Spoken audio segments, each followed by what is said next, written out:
What's going on, coders? Welcome. I know it's not our normal day, but welcome to Tuesday's stream. I got Uncle Gary, Mike Harbour, join us for a very special guest, one I've been wanting on for a very long time, the Uncanny Omar from Near Mint Condition. Thank you Hey, so much for coming on today. It means so much to us. it's my absolute pleasure. Thank you so much for asking me and also being patient with me because I know we had planned this for a while and then things just kept happening. But I'm You finally just here and ready yeah. to talk to you gentlemen about, I assume, comic books, right? Well- This isn't a Bitcoin channel. Well, No, patience. this is all football. No, patience is a virtue. We're not virtuous, but we are patient. Yes, I like very that. much so. Real fast, Sapphire. Go to where Mike is. Looks warm. I wish I was at where Mike was right now. It's not very warm. But Mike just exudes warmth. It just emanates off of him. He's such a warm individual. But Omar, let's kick it off with this. Tell us about how you got into comics. Maybe your first one, where it all started to leading into the channel. Yeah, I got into comics like a lot of kids did at least in the 80s. My uncle sent me a care package when I was in the hospital.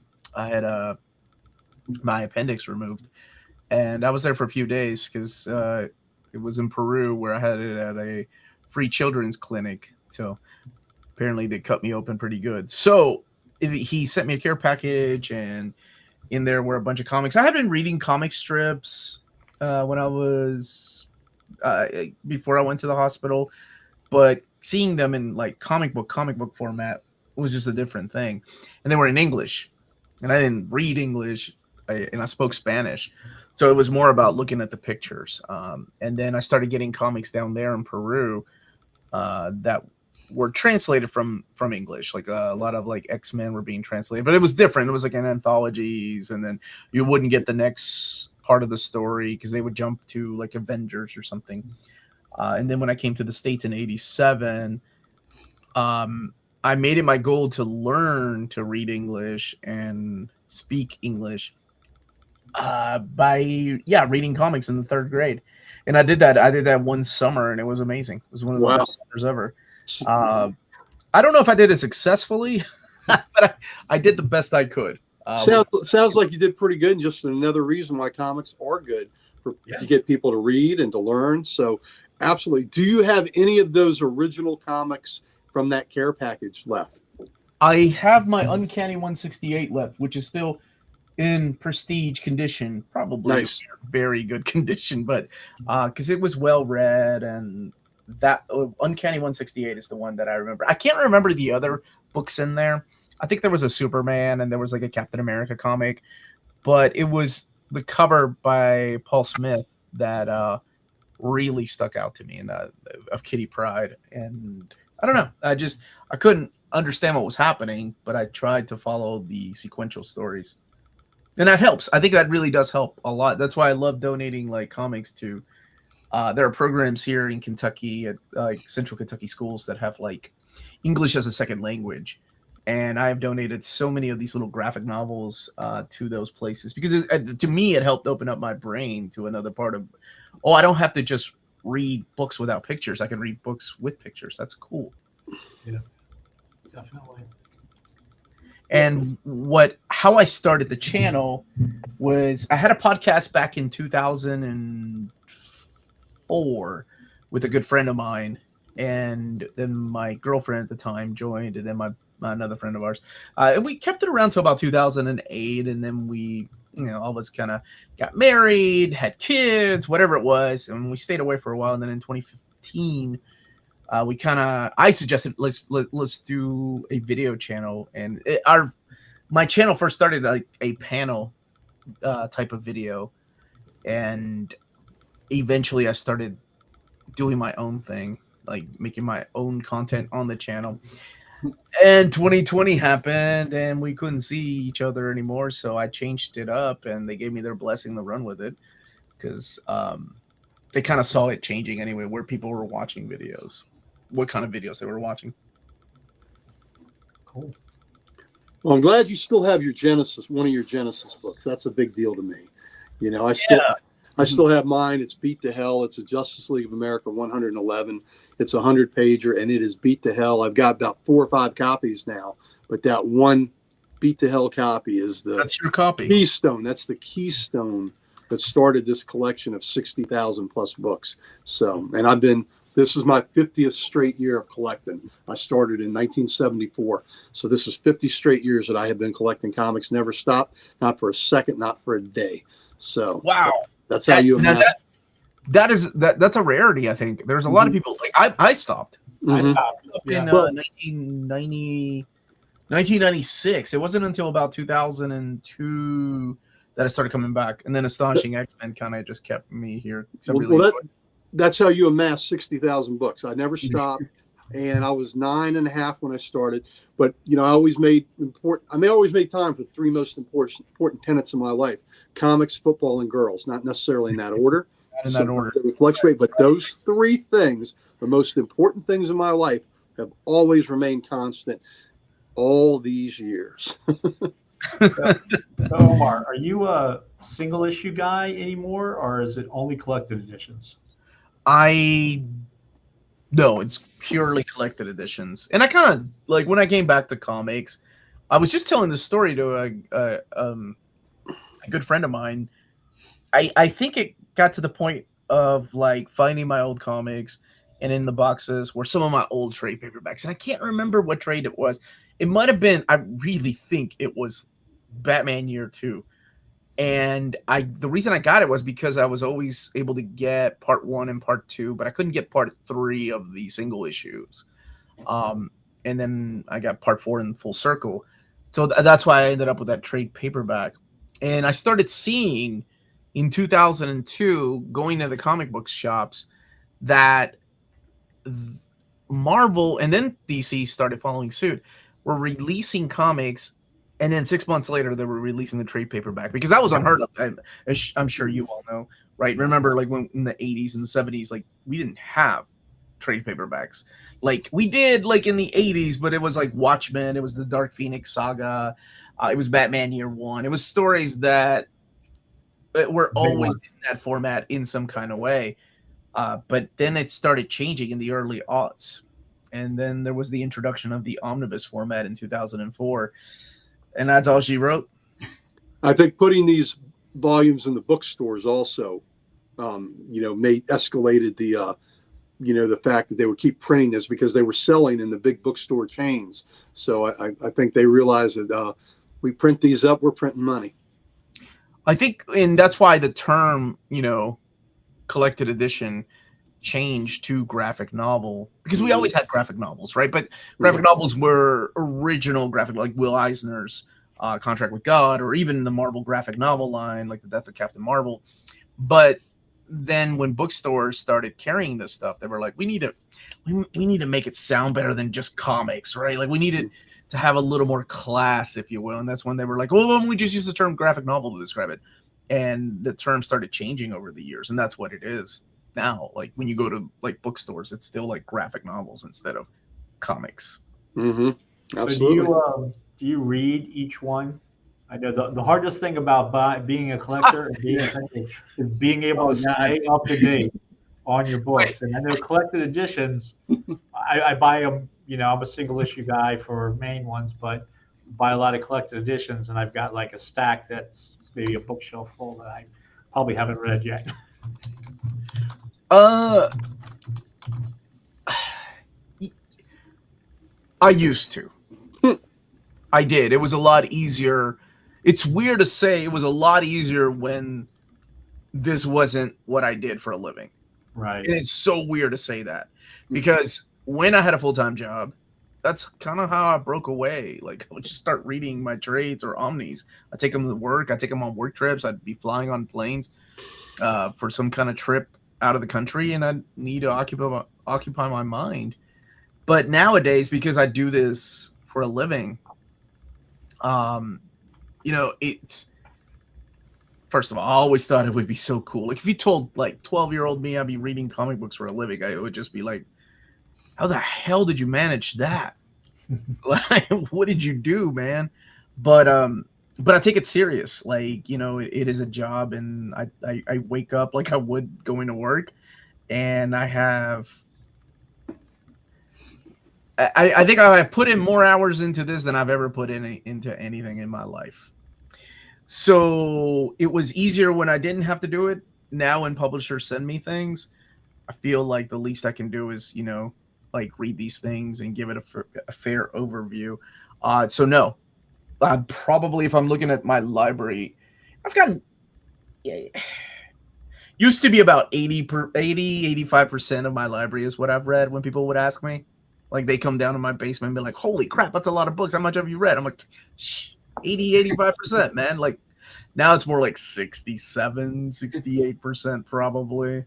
Yeah. There's just a lot of stuff. Luckily, a lot of the stuff I've read already in single issue format. But there's just so much now. There's so many independent comics. There's just so many collected editions coming out that it just makes it almost impossible to keep up with. I'm such a sucker. I'll buy the single issues, and then when I love it, I'll get the trade. And then when they put out the hardcover, I get that, and then I even have somewhere I have the deluxe damn hardcover too. So they get me like 4 freaking times. But the they'll put an omnibus out, and then they'll put an absolute edition. Yep, and then you're getting all these things. So it's like Preacher. I've got 4 different versions of Preacher. And it's awesome. It's my favorite non-superhero title. But damn if they didn't get me 4 times. I think like they finally figured that there is a market for things like that because we've had it with video games for a long time, right? Like video games for at least 20 plus years have had some kind of limited edition type of here's the PlayStation version of the Final Fantasy VIII, for example. Here's the Switch version, but then there's a HD remix version that's coming out later on the PS4, and then the PS5 will have its own, and then there's a limited version of it. So if you really like something, you might end up with like 7 different, like God Loves Man Kills. I don't know how many. I still have the original comic. I've got the Treasury edition or the Gallery edition. It's in Uncanny 3. It's in the Marvel Masterworks, and it's in the Epic Collection. Like, yeah, it's it's in the box set too. Almost in the box set. Sickness. It's ridiculous. Yep. And it's weird because I justify like, well, what if there's some kind of natural disaster? I gotta get one copy out. Yeah. If you had, so that's a great one. If you had to take one copy with you, if it was last second, I need to grab at least one of them. Which one are you grabbing? Like just one anything down here? One of anything, like your most prized one. Which one are you going for?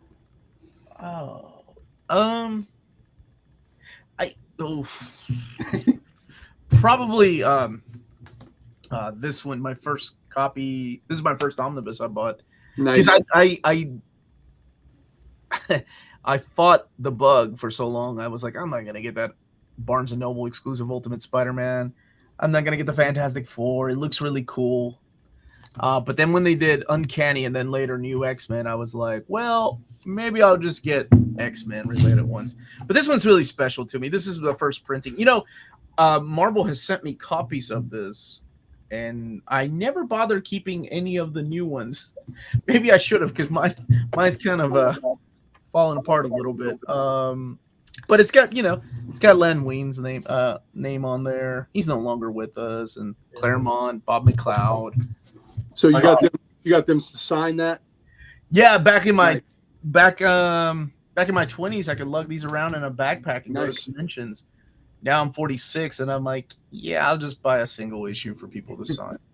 I have a cart that I wheel around with me, Do you? I've seen those, man. I've seen those. That you're a true warrior. I rarely get single issues signed because the collector me thinks, oh my God, they're defacing the comic. But I love getting the books signed, to getting them signed or getting a remark in it or something like that. I love that. They're made for that. Okay. Yeah, no, and I agree with that. But then there's just so many. But the cool thing about the Omnis is like, okay, how many of these people are here at the convention? Yeah. I can knock them out like that. Like, there was a book I was taking around. I can't remember but even like Jim Shooter was the editor at the time, or editor-in-chief. But Louise Simonson was the editor on the book, and Anna Senti was her assistant. And so it was like, oh my gosh, the only person that's missing is John Byrne, which I only have like maybe like 6 books signed by Byrne. Byrne's a tricky one to get. I think I've got 2 or 3. Yeah. He didn't do show. He hadn't done shows in. No, he doesn't do shows very often. He has to do a special event, and you may get him to sign. So you're essentially an X-Men guy, huh? A little bit. A little bit. Yeah. Well, the last big omnibus I got was the Aquaman book that you reviewed. And so I hadn't even opened mine yet. Now I don't have to. You opened yours, so I'll wait a little. Wait, is that the way it works? No, Man, I just hadn't opened it yet. Aquaman's my favorite character. I look forward to having Oh my gosh. And he was hurting really hurting in the collected editions department. Oh, the Silver Age omnibus got canceled. yes. The only omnibus we had up until now was the Jeff Johns one, which is a great one. But oh, dude, that Peter David Aquaman. Oh, that's the great stuff. Oh, so I do have the Archives edition Aquaman. Matter of fact, signed by Ramona Fraden. You know, the old DC Archives editions, which is when Aquaman was a backup feature in Adventure Comics and World's Finest and Detective. So, but that was all we had. You know, so it was. You know, they picked up some. They did Death of a Prince a few years ago, which is the great Jim Aparo. Yeah. It's the stuff that was supposed to be in omnibus format, they changed to like deluxe editions. So the one I'm waiting on that I'm so excited that they announced, Mike is too, is they announced a Warlord omnibus. Finally. Oh my God, Finally. Yeah, that was one of my most wanted ones, man. I used to have those. I remember I didn't have a whole set, but I had all the first probably 60 something, well after Grail left the book. But I found him at a flea market. There was a guy that would set up at a flea market called Dr. Comics, and he would sell these beat up issues, man, for like 10 cents. And if you bought like over 100, it could be like a nickel. And that's just crazy. Right. I don't think I've gone to a convention where anybody sells like quarter comics anymore. I think $1 maybe. $1 what you're gonna get. That Warlord series was so good. The art was incredible. Great story. We've interviewed Mike Grell, and Mike and I know him. Have met him at quite a few conventions. He is a great guy, but he has been banging that monkey for DC for a long time. And then at one point, IDW was gonna collect it, and as Mike would say, all DC has to do is cash the check. Yeah, that's all you have to do. Just let them do it. Cash the check. But finally somebody's come to their senses and they're going to do this supposedly next year. So, I am thrilled about that. I am excited for that one. That one's definitely one of my most anticipated omnis next year. There's a couple from Marvel that are coming out. I haven't announced yet that I'm super excited to get to announce. Nice. One has been a long time coming that a lot of the older fans have been asking about, and hopefully, if everything goes smooth, it'll be coming out next December. Nice. So it's crazy to think about, but that's just the way what happens when these companies start working with book like the distributors like PRH, because they need to have like the catalog done almost a year ahead of time, which is insane. Wow! I was stunned that they finally came out with the ROM omnibuses. Yeah.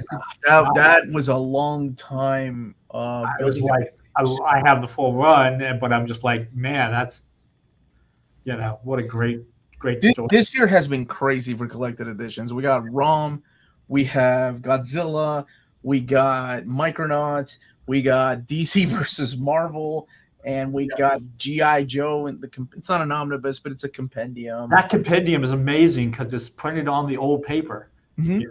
Yeah. Some people don't like it. I think they've been. Some people actually some people hate it. Some people hate it because it's not it's not what they're used to for paying that premium price. They're like, this isn't glossy paper stock. The artwork doesn't look like it's touched up any. So I guess I don't know. It depends. Like for people like us that used to read them and having that newsprint paper, like that's nostalgia. Yeah. But for somebody that maybe grew up in the digital era and is used to Omnis coming out, and they're like, well, that looks like really cheap paper. Right. They're not riding the nostalgia bus. I get it. Well, you were talking about too how there's been a couple of the cancellations and everything, and I've heard you say it because I do keep up with your content as much as I can too. I put a lot out there. Thank you. Now you do. I started watching some. I was like, holy crap. Yeah. So God bless you. Like I said, I went through a rough period, and it was during COVID, and literally for like 8 hours a day, it was you and one other person I was watching, and I was just going through the catalog, like everything. So I know how much you put out, how much time and effort that you put into it, because trust me, I understand 100%.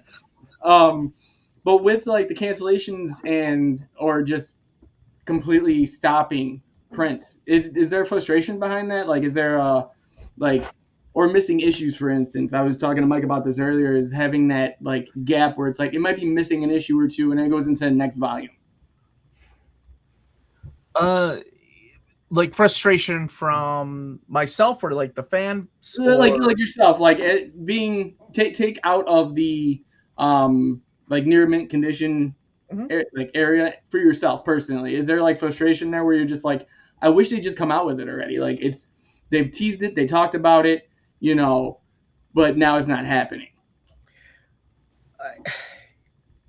It's so hard to answer that now, because learning so much over the years from publishers how things work. Like I was like, Mike, why the hell don't we have a Romnibus? It's easy money. I had no idea the legal loopholes they went through. Oh, yeah. They were behind the scenes. They were working on that omnibus for 4 years, trying to get things done. I remember when I was it started in 2020. Yeah. Like that's when I found out about it, and they were like, it's not happening. And then in 2021, they're like, I think we're gonna do it. And then they were like, nope. It's so much more difficult than, man, I really want a X-Men by Mike Carey omnibus, which I do. But yeah, of course there's frustration. I'm a fan. I want everything now.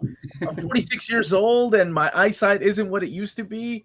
And I want to enjoy these things while I'm still here, just like everybody. Mike, you hear him say he's 46, that little young thing. Dude, I just turned 60 this year. Don't give me that 46. You don't look 60, Uncle Gary. You look good, 60, bro. baby. 60, Look baby. at those guns, man. Look, man. lifting those comic books and wheeling them around. I tell people, lifting comics make you strong. You start out with a single issue, then you got a stack, then you got a short box, then you got a long box, then you're stacking them, you're packing them, then you get jacked, and you get packed. Do some push-ups too. I do 423 days a week, so that helps. That's what's up, man. That's awesome. Old man. Yeah, if you ever see this man in person, there's no comparison. But like seriously, like I think everybody that at least our age and or my age, I'm sorry, my age and older feels like that. Why don't we have a Warlord omnibus? And you talk to Mike Grell. Oh, he was so frustrated. Know that it's not as easy as Mike Grell going, let's do it. What's up, buddy? Yeah, thank you, brother. It's not as easy as Mike Grell going, hey, DC, let's go ahead and get this done. And DC going, yeah, you're right, Mike. Nope. And he's the creator of the damn thing. You think he'd have some clout. I know. It's about, what's going to sell and then trying out different things. And then also the teams behind there, like, they can't do everything. Because what I fear is like people are going to start demanding so many things, and then AI is going to be like, yeah, sure, we can put it together. Well, a few years ago, DC gutted their staff that was in charge of the collected editions. I thought, they lost. Oh my gosh, it was awful. Every one of my contacts at DC got let go, and that worried me tremendously, because here you've lost the people that are responsible for this content, this stuff that brought so many people into the industry with books they loved, and you've got rid of this history, and that worried me and Mike a hell of a lot. But it seems like maybe they've righted themselves, because they are putting out some of this content, and DC now with their new collected editions that seem to be an answer to Marvel's Epic line, which I think is a great line. that they're doing with the DC doing the collected editions that they have just started within the past 2 weeks. Mike, what is the name of that line? I can't remember. Finest? Yes, DC's Finest. Thank Yeah. you. I think that is a great idea because it's a great inexpensive way, relatively inexpensive way for people to get these classic books that maybe you can't afford the single issues, or maybe you don't have every issue like we do, but you want it collected. Yeah. So when you were asking about frustration, yeah, of course. Like from a fan's perspective, I want it all. Just like I want all my Tarantino movies in 4K. Why don't I have all of them available in 4K? Why are some of them still in Blu-ray? Or some of the obscure 80s horror movies I grew up with that have never come out on DVD. I think it definitely is one of those things, like everybody wants something a little bit different. And we want it. We want it now. And that's the attitude too. It's like, if I don't get it now, I'm gonna be But so from a publisher's perspective, it's like, okay, what do we print? What do we sell? Because you can't release 100 Omnis a month. That's gonna break people. And the schedule. Which I love the budget meeting, by the way. Those. Oh, thank you. I used to do those for myself, not film them, but I used to write down like, oh, this is coming out this week, and then I would put like I would highlight the ones that I was interested in, and then I decided maybe people might be interested in what's coming out next month, and it became a really popular video on my channel. And yeah, we do a similar one where we do the previews, a preview show. Let's go through previews. That's awesome. Yeah, so we go through previews, we go through DC, we go through IDW, we go through Marvel. Yeah. Do you all use Diamonds previews, or do you have to use Lunar? We use all three. We use Diamonds, the DC one, the Marvel one, and even the one that has IDW on it. So we've got 4 different little books that we go through. Mike and I are part owners of Comic Logic, which is a local shop here in Northern Virginia. So, you guys have a shop. That's awesome. Yeah, it's amazing. That's awesome. Yeah. So I actually got to see it. I actually proposed in. Yeah, he got engaged in our shop. Yeah. You got engaged? That's well, first of all, By Tom King. Yeah, by Tom King. Yeah, I got Tom King to do a video where he asked his fiance that Jamie wants to marry him. So you had Tom King ask your fiance to marry you. She just got broke into comics, and that's awesome. She started with Penguin. And fell in love with the series and loved everything Tom King. She literally collected everything Tom King grabbed, wrote, and so it literally happened a week before we went to Baltimore Comic-Con. All this came together, and then it just so happened that Uncle Gary was telling me, he's like, yeah, we got we're cool with him, blah blah blah. I'll talk to him, see what I can do. And he's like, yeah, I got everything. I'm like, let me see it. He would not let me see anything or even get a peek until we got there. And to be honest with you, I told her this story. I was like, I wasn't nervous until everyone went, hey, let's set up. And I went, oh my God, I'm about to propose live on a stream. I'm setting up and I'm blacking out, trying to put the camera up. She said yes. Yes. She did say yes. Tom King said he didn't want to know if she said no. Yeah. That would have been awful. And it was signed by Mitch too, which was really cool. He didn't have to do that. No, they were really cool. Well, so we had them do it on video, him and Mitch, and also he had a copy of the Batman wedding issue with Batman and Catwoman. Catwoman, yeah. And it was Precious, will you marry? That's his fiance. Precious, will you marry me? And it had a box for yes or no. And Mitch Gerards wrote all that up nicely. Tom King said, you don't want me writing that. Let's let the talent write that. So he did that. So Jamie presented her with the book. We had the video feed on the TV screen at the shop. And then she was like, what? And we're like, well, that's not an answer. And then she finally said yes. Yeah. Well, now I know your book that you would pull out if. Oh yeah, no, I don't have to grab it because she's got it next to her at all times. So. Okay, at all times. Yeah, it's that's literally awesome. Right in sight. No matter if it moves or I go to move it while I'm cleaning, I'm getting ridiculed the entire. Where to go? Dude, that is moved it over there. Awesome. So Omar, is there a Grail out there that you're missing? Like an omnibus or collected edition, you're like, hey, I can't find this. This is my, I'm missing this one. There's several manga I'm missing. And Essex County, like the hardcover, I would love to have it because I love that book. The Tomb of Dracula was my grail for a while. I had those and I sold them because I lost one of my jobs back in 2014. I can't remember. And I just sold a bunch of like all my masterworks and my omnis that were out of print. So luckily they're reprinting that one next September or October. Nope, I announced it for September. I haven't announced October's yet. For DC, like things I was like I sat on too long, like what was it, the Justice League Detroit omnibus. So, but I think that's, you guys probably know this, or at least maybe it's just me. I think that's the beauty of collecting. The beauty of what I miss about collecting, like being single issue, is like missing this issue of X-Men or New Mutants. I need to go and find it. And back then we didn't have the internet, and then we started having like mail-in, like places where you can buy stuff. And I didn't have a local comic book store. Mine closed in 80, I think it was 89 when it closed. We didn't have another one until 1992, 93. So it was a dry spell of no comic book stores. I had to drive out of town. But yeah, I think there was a certain beauty to like that search, that hunt. Right. And I don't buy books online.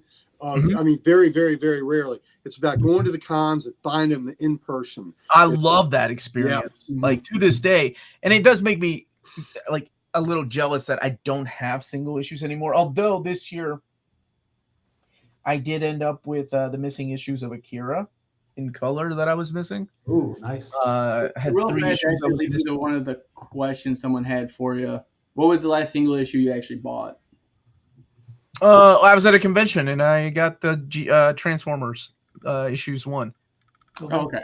Yeah, that's so the new ones from Void Rivals, Skybound stuff. Yes. Yeah, those are real popular. Yeah. Oh yeah, those books are selling well. Just I'm workout. Oh, Gary, doesn't have to be a membership thing, I guess. Listen, you just get down, start doing the push-ups, and then results, baby. Results happen. It's real easy, no matter how old you are. And then we have one for you, Omar. No, James, that is not true at all. We definitely have the seal cover on the front. Yeah, Mike bought me the Alf seal cover about 4 or 5 years ago, which is I know, I regret that. Yeah, because that thing is skyrocketed right now. Like $10 then. Now it's like $300. It's so stupid, right? And you know why it's $300. Well, have you ever seen the cover of the Rifleman 10? Rifleman 10? Yeah. It was an old TV show. You need to look it up when you get the chance. Yeah. Oh, yeah. And Mike and I showed that to Mike Grill, brought tears to his eyes and laughter. Just laughing so hard? Yeah. The Rifleman number 10. It's another book just like the Alf cover you get. And then there's the Action Comics Pillow Biter. It's the one where they have live actors, right? Yes. Yeah. So is it the one where the kid is holding... No. Yeah, the kid's holding the wood. What looks to be his junk? Yeah. It looks, and it's the faces, and the kid's like, "Wow, Paul," and he's like, "That's right, son." Do you own that issue? Hell, goddamn right, I own that. Yeah, I sure do. There's the Pillow Biter, which is Action 457. The Pillow Biter cover. Yep, with Superman. Oh, I remember there was a website. What was it called? Superman's. I think it was just Superman's a Dick. .com is what it was. So it's like all these things that are taken out of context. A lot of the stuff from like the Silver Age. That's the one with the kid that's crying, right? Right. Yeah. That's a Bronze Age book.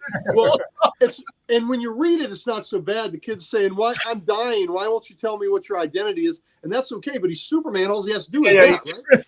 Why are his pants off? Why does he have his pants off? He doesn't need his pants off. Very much. And Mike's got a great story. He got that book signed. Oh yeah, so it was Kurt Swan that drew it, right? Right. Bob Ostner. Okay. Mike Grell did the backup book. It was a Green Arrow story. Yeah. And so I had Mike Grell sign the book. Said I did not like this book. I did not draw this cover. Yeah, I did not draw this cover, and Mike Grill. So yeah, it's quite funny. Well, Omar, I just want to be courteous of your time. Thank No, you. no, no, no. Keep going. My wife. We're good? I will let you know. I will. Let you Oh, know. okay, okay. I was just making sure because I know you got. We're Let's- here to yell. Yeah. Omar! I gotta go to my daughter's concert. So how about let's do like 10 more minutes. This is a lot of fun. Okay. Yeah. Gary, did you want to show any of the stuff you had? I wanna see what Gary's got. He said he's got Rifleman. That's crazy. Well, I Like, don't have that book on me now. Wait till you This get is to the amputee love. Oh, I don't own Amputee Love. Amputee Love is Yeah, special. no. My buddy Damien is my personal comics dealer. He has a copy of Amputee Love. If you haven't seen that cover, you need to look that up. And it's a beautiful, pristine copy, and it's $100 funny, but it's not $200 funny. But now it's even gotten worse. Now it's $300. So now it's, right when it maybe creeped up to $200 funny for me, now the damn thing is $300. So Written by an amputee for the first issue. there's Yeah, only first one issue. issue. Oh, And it's it's written by an amputee, so it's an instruction manual. It's an independent underground book. Just some of the things that I put up. This is just the great Preacher Omnibus, 3 sets. I mean, it came 3 big books. Just what amazing. Yeah, is it if you get it out? That's one of the coolest, and I can understand some people not digging it, but it because it is kind of blasphemous. But it looks like a Bible, like you would find Yes. like at your grandma's house. Yes, absolutely. And I know that was done on purpose, but Mike and I love Garth Ennis and met him on multiple occasions. But that was just for its beauty. That's a beautiful book. Now, a book that means a lot to me, and Mike and I are very much into the comic history and the Hard Traveling Heroes by Denny O'Neil and Neil Adams, one of the most important comic books ever made. And to have this omnibus signed by the 2 legends is a big honking deal. Denny O'Neil, you got it signed by Dennis O'Neil and Neil Adams. and Neil Adams. Yeah. So to have those 2 guys who are unfortunately no longer with us, and as I say on many shows, if you're a fan of the modern day Batman, you owe Denny O'Neil and Neil Adams a tremendous debt of gratitude, because they brought him back from the campy 60s. Yeah. Another fellow, Mike and I went to New Jersey to see George Perez on one of his last shows. We waited over 5 hours for him. This man, he signed my JLA Avengers deluxe set. Now I'm jealous of that because I have single issues signed by George, but I always wanted him to sign that. He signed the deluxe set. Such a wonderful guy. And then he says, "Do you have the slipcase?" I said, "Yeah." He goes, "Oh, I'd love to sign the slipcase. Can I sign the slipcase?" I said, "Yeah, you can sign the slipcase. Whatever you want." And he signs both sides for me. Oh, So- man. And that guy, The Oh my greatest God. man. Oh my If God. you were- A you were true lucky enough to meet him at conventions. He was one of the greatest human beings. Oh, we have pictures with him, and I'll tell you something that's indicative of Perez. Whenever you see Perez, whoever he's with, he is leaning his head into you. He is making that connection with you. It's a subtle thing, but it's a wonderful thing. Tragically, about 8 years ago, I was at a Baltimore con, and 2 guys were sitting. They were adjacent, where their booths were, and one of them was this fellow here, Darwin Cook. Darwin Cook. Oh my gosh. From My New Frontier. Yeah. And he drew me a Green Lantern head sketch. there. Oh yeah. Little head sketch. So this right here, New Frontier, is one of the love letter to the Silver Age. So he was sitting there, and next to him is my guy that I worship at the altar of this fella, and that's Bernie Wrightson. Oh, also gone, man. So I met Bernie, and they were both gone within a year. But one of my highlights is having that by Bernie. A couple other signed things. This is an oddity. This is a reprint of the very first Overstreet price guide. So they did a new edition of this for the 50th anniversary of this guide. And what's really interesting about this is I have it signed by one of the most, I would say, top 10 most influential people that ever were in the comic industry. And that would be somebody you don't think about. That would be Robert Overstreet himself. Oh, You got So- that? Where did you get that song? Or is It came this way. It was only 100 made that he signed, but Robert Overstreet signed 100 of these. And we don't think about how influential he was to the comic industry. Very true. And this price guide right here, it's one of those things you just don't think about it. But this right here, Take it for is- granted. yeah, you take it for granted. Now, I got a first edition of a really special book. Well, it's a book that we all hate if you love comics, because comics were almost outlawed by this piece of crap. Dr. Frederick Wertheim. Yeah. Oh, you found a first edition of that? Yes, I do. So Well, in my yeah, 20s, I searched for a first edition. Like for some reason, I wanted to have a first edition. That's See, awesome, The goal was to see if I could find things that would excite you today. So there we go. dude. You But managed to But do they're, it. It's really cool. collected editions. So Is anyway, that signed by anybody? no, not signed by anybody, but it's a first edition. Now, I know you're probably familiar with these archives. Archives. Mm-hmm. This JLA All Stars archives is rarer than the others, harder to get, more expensive. And I bought this secondhand, but what was really great, and I knew this going into it, it was signed by Sheldon Moldoff, Roy Thomas. Oh, wait, it was already signed when you It bought was it? already signed. I bought it used. It was signed by Roy Thomas, Sheldon Moldoff, and Erwin Hasen. Erwin Hasen, for you Golden Age aficionados out there, is a co-creator or is the creator of Wildcat. And what could be better than a Wildcat sketch by the creator of Wildcat? That was not in the book when you bought it used. It was. Yes, it was. Yeah, I was Did they there know when that? got it. Yeah. Yes, it was. Okay, wait, did they know that it Yes. was? Okay. Yes, they did. Oh my gosh. So, I can see him just being like, "Oh no, Yep. you sold that." so yeah, it even comes with a picture of the fellow that got it signed by Hasen. And Hasen died a few years after this. So, you know, I'm a JLA guy and, of course, a JSA guy because they begat the JLA. Mhm. And to have Hasen, the creator of Wildcat, sign that was pretty daggone cool for me. So let's see. You want more? We got more? You have the War Idol? I'm loving this. Oh, yes, War Idol. It's because he doesn't have to do it himself. And Mike's not at home to show me his cool stuff. So Yeah. Mike, unfortunately, he got stuck at the office more today because we each have this War Idol. And if you've never read this, You read this book before? Omar, I've not read that. Oh, So put it down it's- on your list. it's enemy ace, who is the World War I ace, German ace, and it's a Vietnam vet who is got PTSD, and he's a writer, and he wants to interview the ace at the end of his life, and they find out they both have a lot in common because of the combat they have seen, and they both heal a little bit in this. This book is beautiful. This book is not just this is literature. This book, it is art, it is literature, it is all comics I think is literature, but Absolutely. this is special. This So is the artist there is George Pratt. And Yes. I put him up there with Alex Ross as far as painting comics. Great. Yeah. He did several ones. He did a Wolverine miniseries. Right. as well. And he did a Batman too. Yeah. And we happened to be at Baltimore Comic Con, and George Pratt was being hosted by a local art institute there. And we walked up and just I dropped to my knees and paid homage to him. Is that one printed by DC? Yes. Yes. Yes. And you have to find it on the secondary market, but we each had our hardcover, and not just sign it, he drew that. Freehand, Freehand. like 5 minutes. Looks like it's printed. He did that. Yeah, that looks like the end sheets that they use in a book. That's So from he did this for me. one book that he did. Do you have Mike? Does yours have that? or Yeah. is it different? Mine has a different remark in it. Yeah. Dude, that's not a remark. That is a Yeah. remark. No, it's a I mean, it whole, looks like yeah, it's a whole like drawing. It's amazing.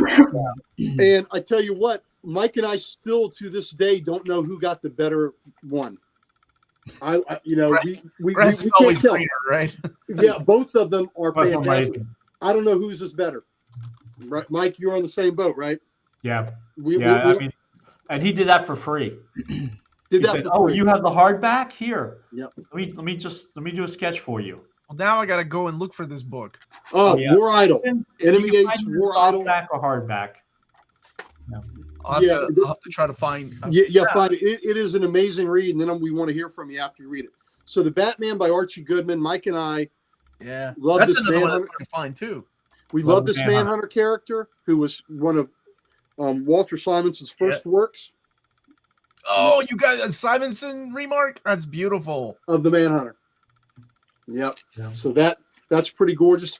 I've said that Mike and I love Garth Ennis, and one of my favorite signings is in the Dangerous Habits, which is the quintessential John Constantine story. That's one of the best. At the end, and I stole this from my buddy Calvin, so heads up to him. I stole this from idea or the trade paperback? The signing that I got done. So there's a signing in this at one point after the devil has healed Constantine. He has to turn around. And he goes, I knew I shouldn't have done it, but I got an image to maintain. And he says, up yours. So I had him sign, up yours, Gary. Nice. Oh, dude. I need the bubble. That's great. So isn't that great? So Garth Ennis. I love Ennis. He's amazing. I saw him. I was at New York Comic Con and we went to an after party, and he doesn't do New York Comic Con, but he just likes to go drinking.